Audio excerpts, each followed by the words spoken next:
One of the worst crime scenes I've ever seen in my policing career. Our Father, who art in heaven. It went to number 1 hallowed be thy in the name. charts. Thy kingdom come, thy will He be done had a problem on earth with as it religion. is in heaven. I swear day I had nothing to do with this situation. A disco version of it. Forgive those who Like doom, trespass doom, against doom, us. doom. What? And lead us not into temptation, I was but beyond deliver us saving. from evil. For thine is the kingdom, We have reached the end spiritually forever. and financially, Amen. and now we go to God. And I just don't want to feel like I am hiding anymore. Father, who art in heaven, I just wasn't allowed be thy to name. be depressed. Kingdom come, thy will be done. Her body Earth was as it laid is in heaven. on the altar. Give us this day our daily bread, and forgive us our trespasses, as we forgive those Welcome who to trespass against us. Extraordinary Stories And lead us podcast, not into temptation. the religion series.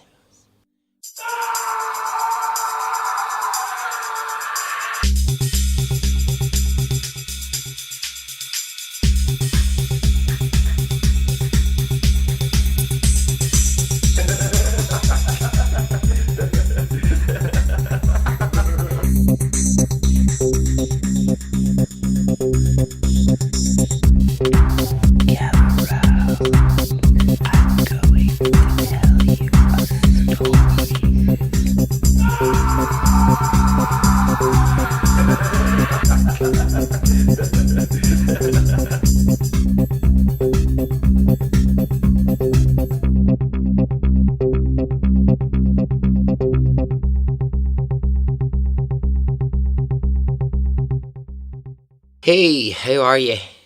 Are you well? Are you good? I am. Alright, this is the last in the religion series. It's a pretty brutal one, I'll warn you now. Some of you might know it actually. Now, it's not the story. Do you know there was a Netflix documentary out maybe last year, maybe the year before? I think it was called The Keepers or something like that. I didn't see it, I didn't watch it. Well, no, in fact, I watched the first episode and then I got a bit bored. Didn't really watch the rest of it. So it's not that story, but this story will often be sort of told alongside this one because it's kind of similar, but I think it's actually way worse than the story that they told in The Keepers. So, like I said, it's pretty brutal. Are you ready? Okay, let's go.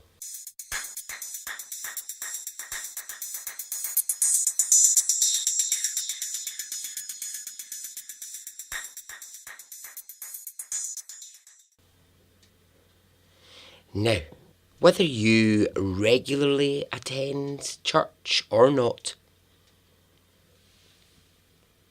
you will know all about rituals. The church is one of the most ritualistic places in the world. There are ways that things are done. There's signs, there's symbols for everything.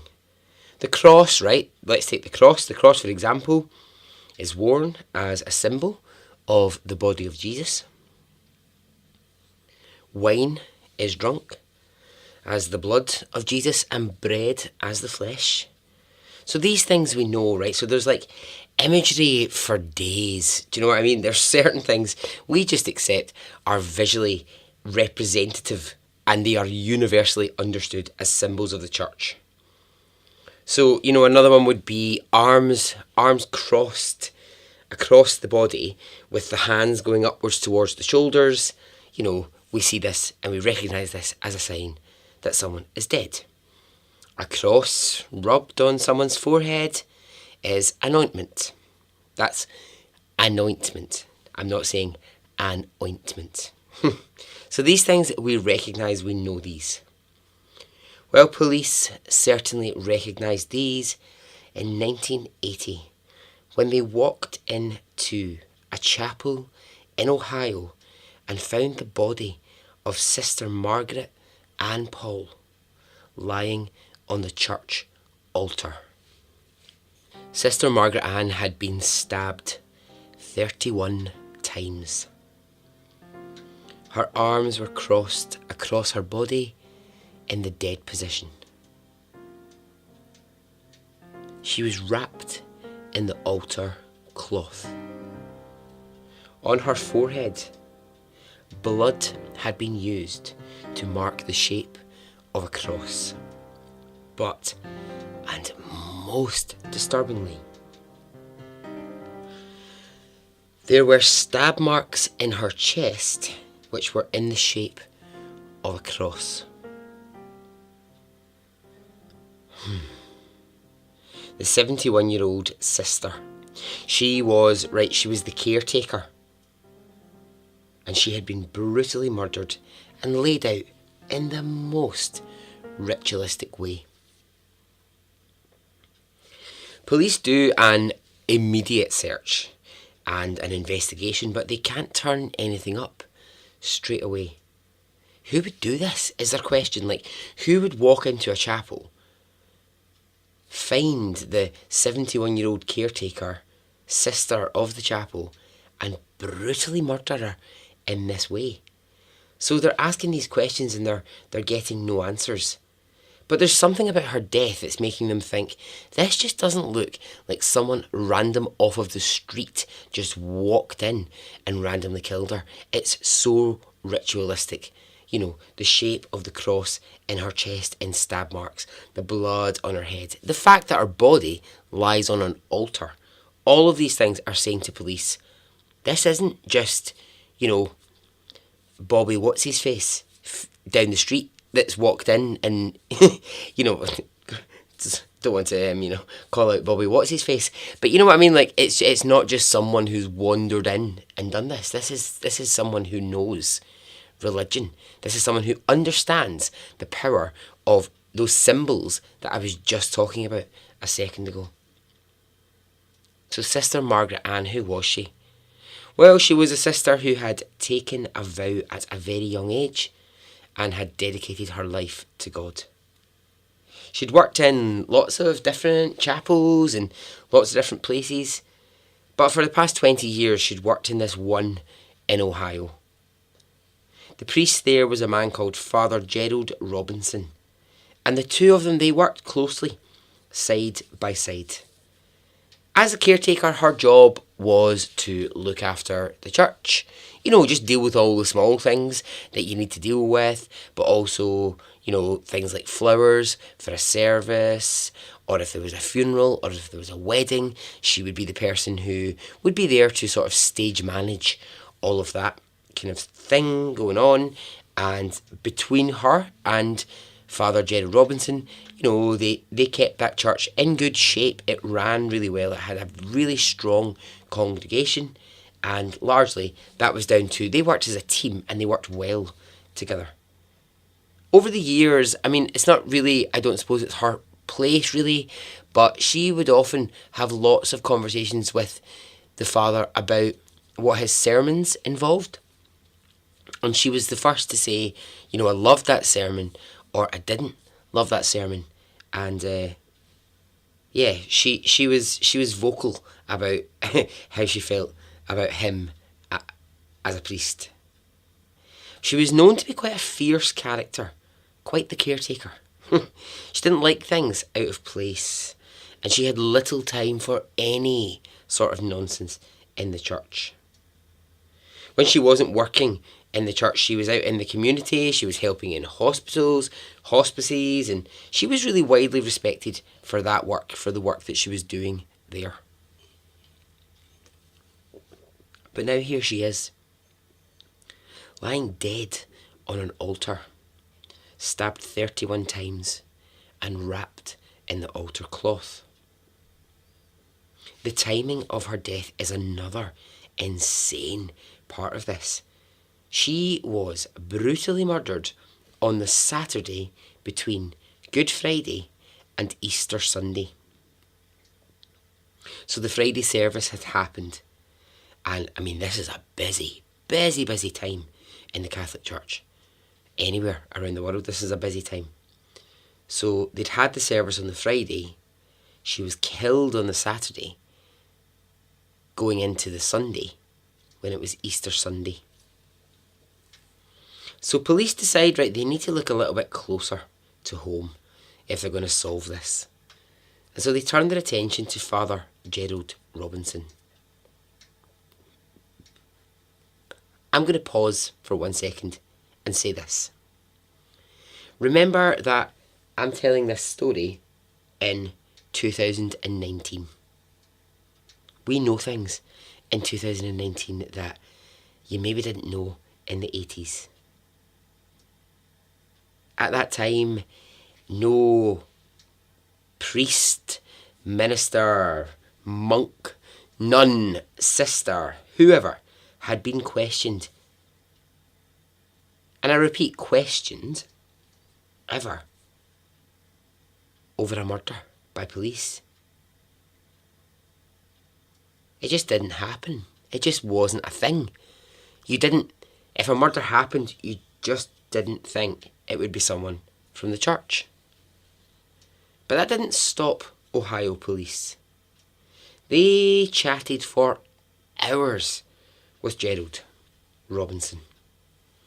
Where was he when the murder happened? What was his relationship to Sister Margaret Ann? Well, some things came to light. She had been his caretaker for years, and he said sometimes she could be a little bit overbearing. He said she had a comment about everything, all the time. Now, we all know those kind of people, like, we all either work with that kind of person or you're something like that in your family. You know, the kind of person where you're just doing something and they have to make a comment about it and you're like, fuck off, just doing the thing I'm doing. Fuck off, I don't need your running commentary in the background. But you know those kind of people, but, you know, it's not a reason for someone to die. It's just the way people are. He admitted that also he had been frustrated on the day of her death because she had criticised his Good Friday sermon. She told him it was the same as previous years and it needed to be updated. I mean, I don't know how many ways you can update that story. The story's pretty much set. You know what I mean? What happened to Jesus on the Friday happened. I'm not really sure that, I mean, I don't know, maybe she meant like, you know, remix it slightly or like, you know, rap it or like tell it in a different style. I don't know, maybe she was angling at something like that.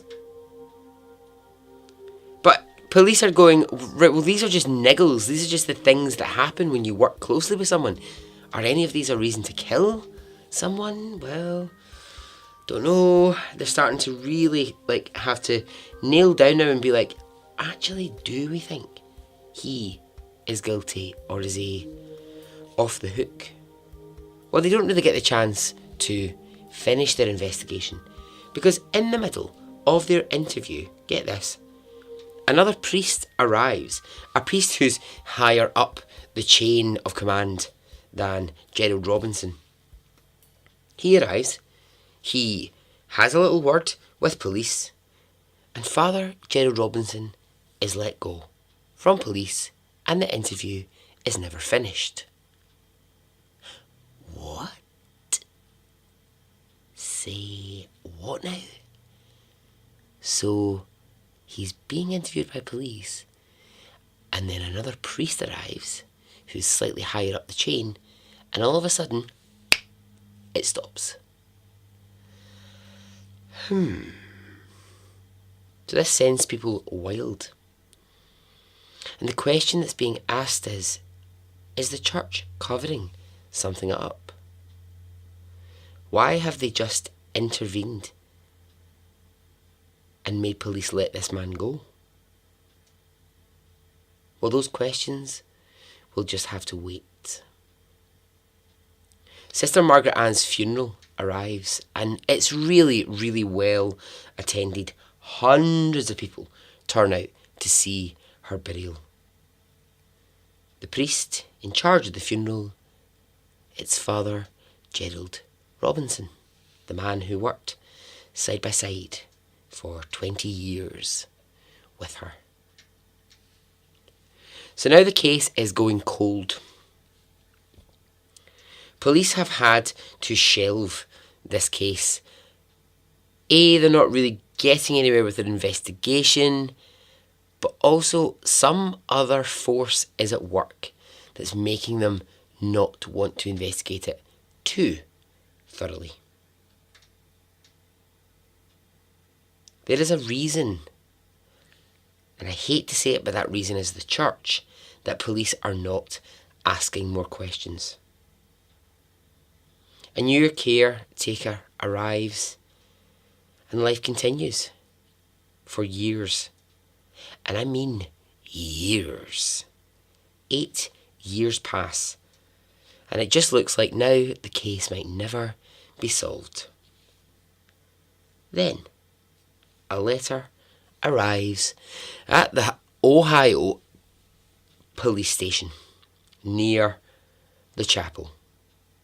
The letter is from a Sister Doe, a former nun in the chapel who wishes to remain anonymous. This letter is going to rock police. It says this: I was a serving nun in that chapel, and I have a burden that I must unload. Throughout my time I saw, I witnessed, and I took part in ungodly things which I promised I would never speak of, but now I must end my silence. Father Gerald Robinson would organise parties designed by the devil, I can only guess. At these parties, members of the church, other priests, nuns, and my sisters would engage in sex and ritualistic behaviour. They would strip each other naked and allow lust to take over them. I saw some terrifying things. Blood was used to mark bodies during sex. 7 or 8 priests at a time would take a young nun and have sex with her in a group. They would lock the doors to the church and have sex on the altar. She ends, I feel that I needed to write this letter because at the heart of all of this was Father Gerald Robinson. Okay, well, it's a pretty wild letter for police to receive. Now, I've been to some parties in my time, but nothing like that. So what do police do with the letter? Well, they try and chase down the author as best they can, but it's been posted anonymously, so they're never really going to find it. So now they're excited by this letter because they're like, well, it's kind of adding up. I mean, even though it's 8 years on, they're like, it's kind of adding up to the idea that we know something is dodgy about this man. But in terms of, you know, the energy and the force behind reopening the case, it's a little bit half-hearted. So they kind of half-heartedly reopen the case, try to relook at it. Nothing really happens. 3 more letters arrive. 3 more from different members of the church, all anonymous, saying similar things. One of the letters contains something that really makes police sit up and pay attention. It's a letter from a former nun who says that Gerald Robinson confessed in secret that he was the killer, and that this is known. This is known amongst that community. He's admitted it. Yeah, he's done it in secret. He thinks it's remained a secret, but people have talked and people know he is responsible. However, like I said, there's no real energy behind trying to reopen the case. This is now the early 90s. It's 10 years ago. You know what I mean? Police are like, this was 10 years ago. This nun was murdered on the altar. And yeah, it was tragic, but we've got other things in front of us right now that we need to be looking at. So we're just gonna put that aside. And it's shocking, really. It's actually terrible. It's actually horrific that this woman, you know, went through that brutal death, and then it just gets put aside. So they go into those letters, they just disappear into a police drawer and they're never read again. That is until 2003, when yet another anonymous letter will arrive. And this time it's from a young nun at the same chapel, and she details the abuse suffered at the hands of Father Gerald Robinson. She tells how he raped her, he abused her for years, and now she wants to see him punished for that. This is what I was saying to you a second ago. In the 80s, not sure that we knew these things happened in the church. You know, so some of those letters that are arriving, if they're arriving sort of late 80s, early 90s, police are looking at them and going, yeah, I believe what's in them. But at the same time, there wasn't the scandals surrounding the church that there are now. Those, you know, those really weren't happening at the time. Now, they're every fucking day. I mean, like, I literally went to a shop about an hour ago, past a newspaper, and a Sunday newspaper, and on the front of it, I just glanced the headline. It said something like, priest caught in scandal of 119 young women abused. So these things now, we see this all the time. It's on the news all the time. And I know the churches are doing their very, very best to try and weed out those people and get rid of them. But the climate in the 1980s was slightly different. It just was, as I said, police weren't just calling in your local priest to chat about murder. They just weren't doing it. That's the difference. Whereas this is 2003 at this point, when this letter arrives from the nun who says, I've been abused. Police are now going, we rightfully can sit up, pay attention to that, because we know what happens. Because we know it happens. And we have a right now to do it. No one's going to silence us. No one's going to do what they did with Father Gerald Robinson when he's being chatted to about murder. Another higher up priest isn't going to just walk in and go, excuse me, I just want to close down this investigation because actually we're the church and we're just going to intervene. So that doesn't happen anymore. So, driven by that energy, it's 20 odd years on, but the Ohio police decide, do you know what? Let's reopen this. Let's put money behind it. Let's put energy. Let's get a new task force of people to look at this case, and we will reopen it and see what we can find. And as we know, a lot changes in 20 years. Like the technology police have in 2003, very, very different to what they had in the 1980s. So they start to analyse blood patterns. They start to use different kinds of technology, things they didn't have at the time. They start to sort of look at the way her body lay, why the blood was splattered in a certain direction. They start to get more of an idea of what they think the weapon might have been. So, all the while, during this investigation, they're becoming more and more certain that Gerald Robinson is the man they need to be looking at. So they go and visit the father. By now, they're absolutely sure that the weapon used to kill her was a small, pointed blade.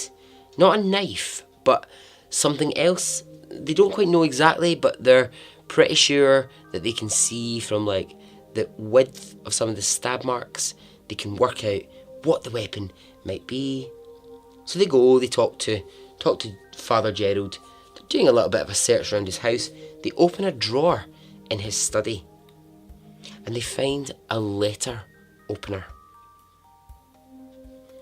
A sharp, pointed blade that they are able to match to her stab wounds and the bizarre cross stabbed into her body.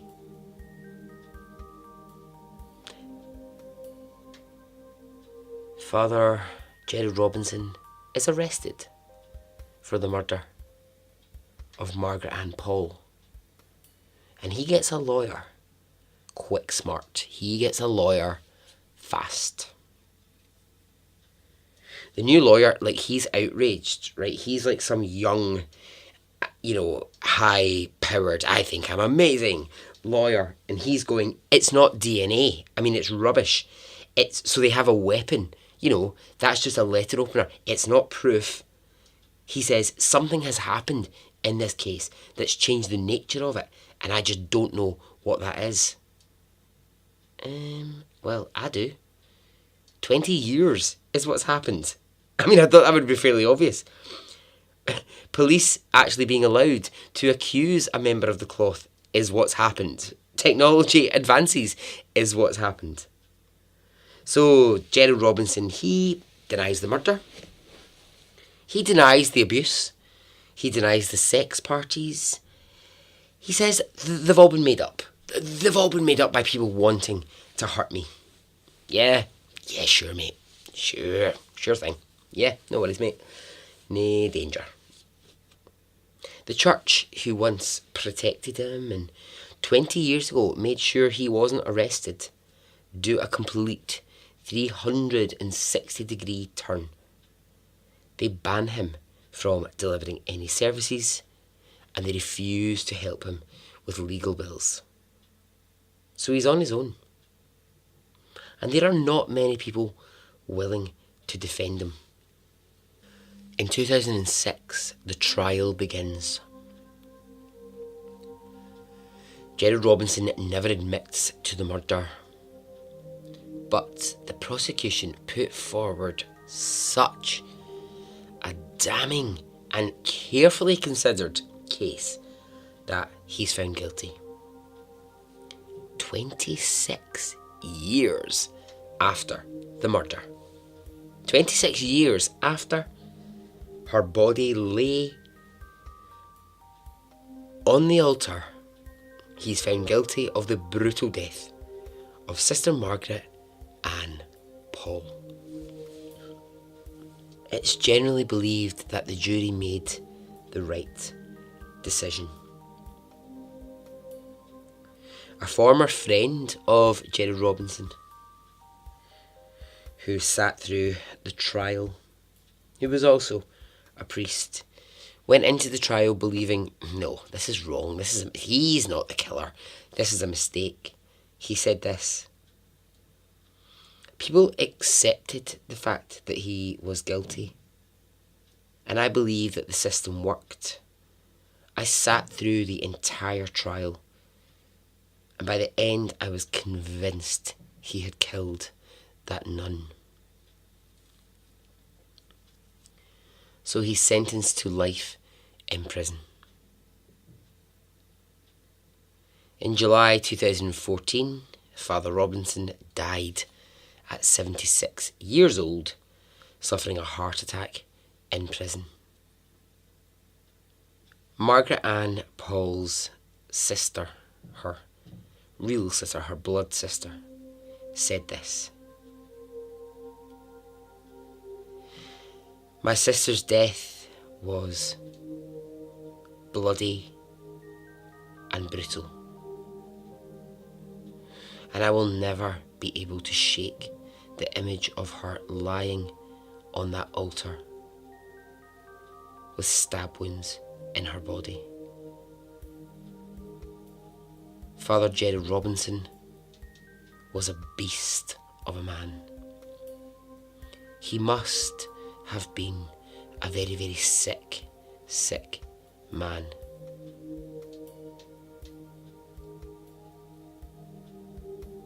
I hope that in prison he has time to think about what he did to all those nuns who suffered at the hands of his abuse.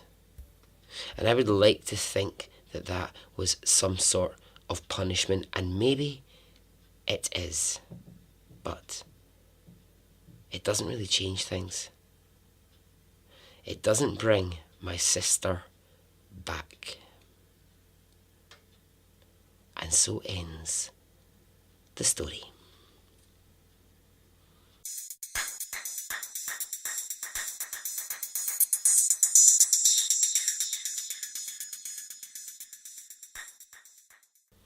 Alright, just a little short one to end the religion series. Well, I hope that you have enjoyed it. Moving on to something new soon. Now, of course, one of the things that get associated with the church is singing. And you know, I'm quite the singer. I can pretty much slay anybody, vocals-wise. Stick around at the end if you want to hear my religious singing. It's a beautiful hymn I'm going to be singing. It was one of the best hymns out there, and I'm pretty sure you'll know it. Okay. If you want to get in touch with me, you know where to do it. Go to Facebook, find the group, find the page, say hello. Instagram, Twitter, email me, extraordinarystoriespodcast@gmail.com. Alright, get in touch. Be lovely to hear from you. I hope you've enjoyed these 5 episodes. Until I speak to you next. Okay, goodbye.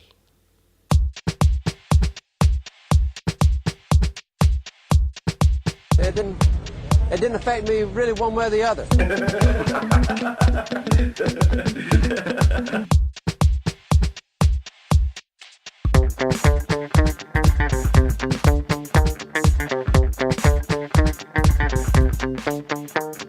I would imagine from the look on his face, let's get it on, let's do it, let's get it over.